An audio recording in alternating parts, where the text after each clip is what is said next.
Hello, this is my note card. I forgot to show it before, but I swear. We're still here. Everyone's here. Okay, goodbye. Oh. Alright, this is my name. People, 1, 2, 3, 4, 5. Oh god.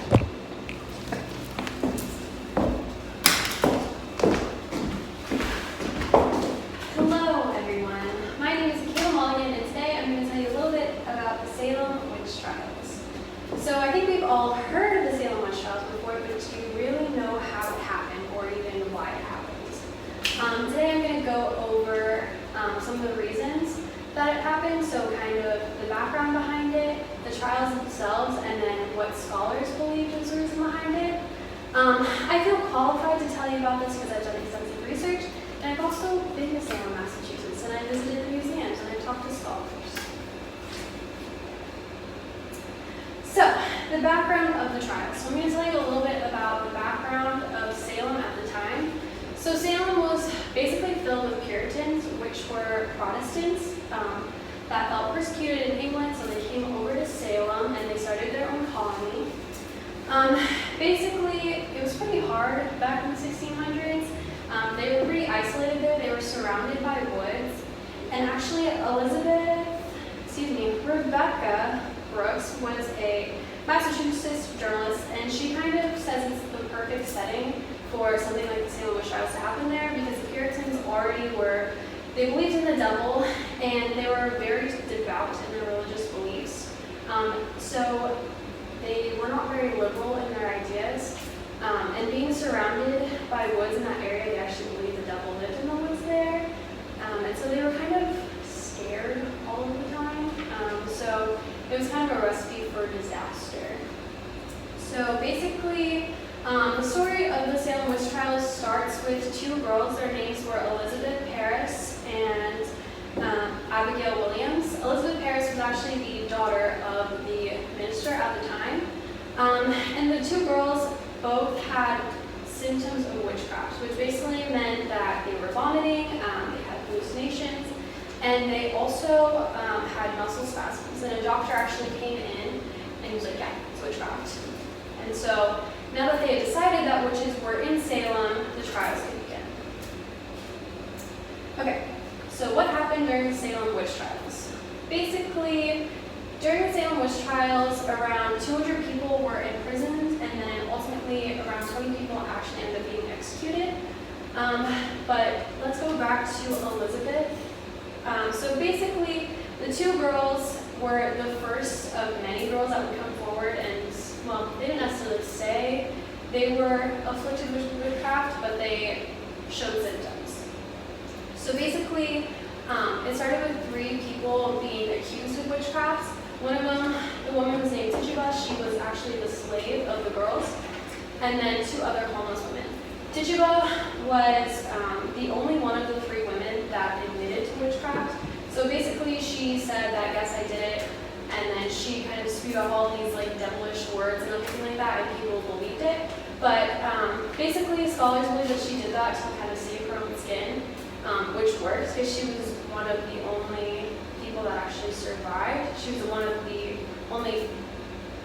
out of the 3 that survived. The other 2 women who were homeless actually ended up being executed. So basically, Donna Campbell was a professor at Washington University, and she kind of explains that 200 people ended up being imprisoned, and then of those 200 people, 20 were killed. And so basically the trials only ended after people started to get, they were kind of done with the trials. They were realizing people were just dying like crazy, and everyone was just being thrown in jail. There was around 200 people that were thrown in jail, and if you think about it, Salem was not a big town at the time. That was probably a good like quarter of the population. So basically, the governor's wife ended up being accused, and so the governor at the time was like, okay, we're done, we can't do this anymore, and that's kind of how it ended. So, the theories behind the Salem witch trials. So, there's multiple theories for why scholars believe that like the witch trials actually happened, but I'm just going to talk about 2. So basically, the first one is pure boredom. They thought basically they say the girls were lying and that they were bored, and that's the reason that they did all of these things, that they were acting the whole time. And basically, so Puritans, obviously, they're not super fun people. They're very, they're very strict. And so the girls didn't really have an outlet. They couldn't talk to other people. They couldn't talk to their friends. And then the only people that they really did talk to, they talked to Tituba, who was their slave. And she told her all of these stories about, you know, witches, and like they knew exactly things that would make people think they had witchcraft inflicted on them. So basically that's one theory, is that they were just bored. And it was kind of something that spiraled out of control, but it's one theory. And then the second theory is called ergotism, which basically was created by Linda Capriel. She's a behavioral pathologist now. And she says that ergot, which is actually a poison, ended up getting into the rye that the girls were consuming. And ergot, they now know, is something that induces similar symptoms as to what the girls were talking about. So it can cause people to hallucinate, it can cause vomiting, and it can cause muscle spasms. But again, these are just theories. There's a lot of other reasons that the Salem witch trials could happen. Okay. So, in conclusion, I've kind of talked about the witch trials and why they happened.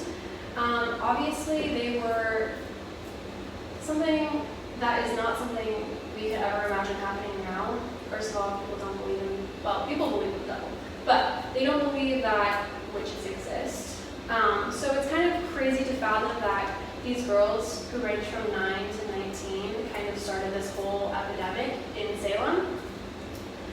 But, I mean, it's something that continues to be talked about today. I actually went to Salem, and there you can see memorials, and you can visit the houses of the girls and the supposed witches, and it's definitely something that remains a part of history and something that we need to remember. Thank you for listening. Any questions? Which theory do you believe, if any? I don't necessarily believe either theory. I guess I would say if I had to like pick from those two, I would probably pick the boredom one over the ergotism one. The ergotism one is kind of, it's a little far-fetched for me, but I mean it is science, it is possible. But I think at the time there was a lot of like social unrest and people were bored and like very repressed there. So I think maybe the boredom is one I would more into. Any other questions? Are there any other notable witch-related catastrophic events in America at that time? At that time? I mean, it didn't necessarily just happen in Salem. I think it happened in other parts of New England, but Salem was the one that people focused on more just because there were so many people that died and so many people that were persecuted. Any other questions?